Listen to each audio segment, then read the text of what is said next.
जाग तुझको दूर जाना कविता का थर्ड पैराग्राफ। यहाँ पर कवित्री ने आत्मा को सजग किया है और यह कहा है कि वह सांसारिक आकर्षण की ओर ध्यान ना दे।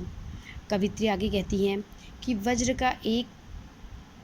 का और एक छोटे अश्रु घर कण में धो गलाया, दे किसी जीवन सुधा दो घूंट मदिरा मांग लाया। कवित्री जीवात्मा को संबोधित करते हुए कहती हैं कि हे जीवात्मा, तुम्हारा जो हृदय वज्र के समान जो कठोर तुम्हारा हृदय था, वो हृदय एक छोटे अश्रुकण में धो गला। तुमने अपनों के आंसुओं के छोटे से कण में धोकर गला दिया, यानी कभी ना पिघलने वाला जो तुम्हारा हृदय था, वो हृदय अपने के आंसुओं को देख करके, अपनों के आंसुओं को देख करके पिघल गया है। क्या तेरे अंदर का जो असीम साहस था, क्या वह दुख से घबरा गया है? क्या वो साहस सो गया है? नहीं, तुम्हें तो बहुत दूर जाना है।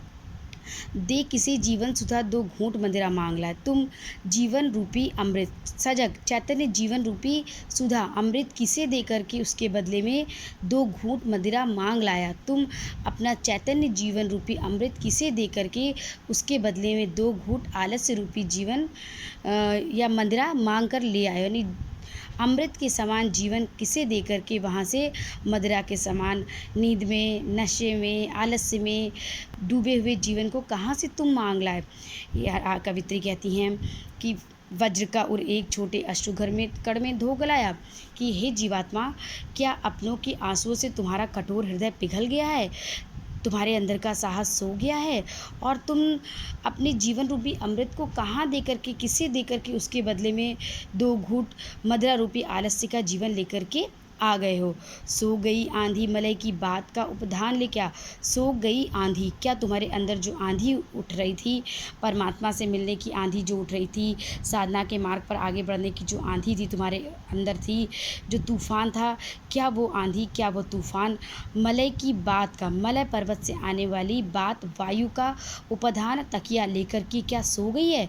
अर्थात जो आंधी उठ रही थी तुम्हारे अंदर, वो आंधी अब शांत कैसे हो गई है? उतनी शांत जैसे लग रहा है कि मलय पर्वत से आने वाली शीतल वायु की तकिया लगा कर वो आंधी सो गई है। तो ऐसा क्या हो गया है?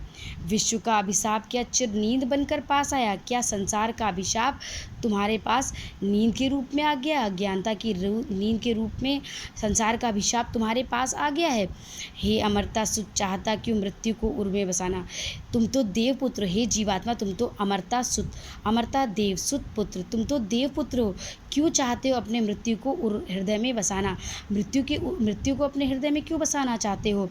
तुम जाग जाओ, तुम अज्ञानता की नींद से जाग जाओ, क्योंकि तुम्हें अभी साधना के मार्ग पर बहुत आगे चलना है और परमात्मा से एकाकार करना है, मोक्ष प्राप्त करना है। तुम्हें संसार की आवागमन के चक्र में नहीं फंसना है, तुम्हें मृत्यु को अपने हृदय में नहीं बसाना है, बल्कि परमात्मा से अपना एकाकार करना है, क्योंकि तुम स्वयं उस परमात्मा का अंश हो। तुम्हें जन्म और मृत्यु के चक्र में नहीं फंसना है। जाग तुझको दूर जाना, हे जीवात्मा, तुम जाग जाओ, क्योंकि तुमको अभी साधना के मार्ग में बहुत दूर, बहुत आगे जाना है। आगे एक छोटा सा समरी करके बता दे रहे हैं कि कवित्री कहती हैं कि हे मेरे मन, तेरा हृदय वज्र के समान था। क्या तूने आंसुओं से उसे धो गला लिया? क्या अपनों के आंसुओं से तुम्हारा हृदय गल गया है? क्या तुमने अपने असीम साहस को दुखों से घबराकर खो दिया है? क्या तूने जीवन रूपी अमृत देकर उसके बदले में दो घूंट मदिरा मांग ली है? हे मेरे मन, क्या तुझ में उठने वाले उत्साह की जो आंधी थी, वो क्या मलय पर्वत से आने वाली वायु की तकिया लगा करके सो गई है? नहीं, तुम तो देवपुत्र, तू अपने हृदय में मृत्यु को क्यों बसाना चाहता है? हे जीवात्मा, तुम सजग बनो, आलस्य को त्याग कर अपने पथ पर आगे बढ़ो, क्योंकि अभी तुम्हें बहुत दूर जाना है।